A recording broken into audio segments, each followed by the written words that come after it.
నమస్తే, good evening. Welcome to 6 TV. నేను సోనియా. ఇక డీటెయిల్ చూస్తే కేసీఆర్, కేటీఆర్, జగదీష్ రెడ్డి విషయంలో సీఎం రేవంత్ రెడ్డి ఉదారంగా వ్యవహరిస్తున్నారని, తానైతే ఎప్పుడో జైల్లో వేసేవాడినని అంటూ ఎమ్మెల్యే కోమటిరెడ్డి రాజగోపాల్ రెడ్డి సంచలన వ్యాఖ్యలు చేశారు. తమ ప్రభుత్వం కక్ష సాధింపు చర్యలకు పాల్పడడం లేదని కోమటిరెడ్డి స్పష్టం చేశారు. మున్గోడు నియోజకవర్గంలో పర్యటించిన ఆయన పలు అభివృద్ధి పనులకు శంకుస్థాపన చేశారు. చెండూరు మండలం కొండాపురం శివార్లో నూతనంగా ఏర్పాటు చేసిన పెట్రోల్ బంక్ను ఎమ్మెల్యే ప్రారంభించారు. అనంతరం ట్రాక్టర్లో స్వయంగా ఫ్యూయల్ కొట్టి సిబ్బందిలో ఉత్సాహాన్ని నింపారు Rajagopal Reddy.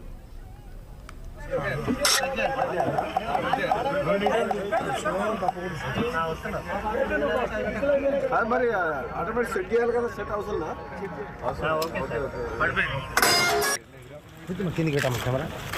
Okay okay sir okay sir okay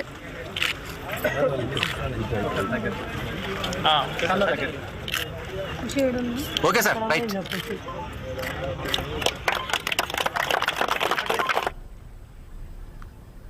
Bapatla జిల్లా చీరాల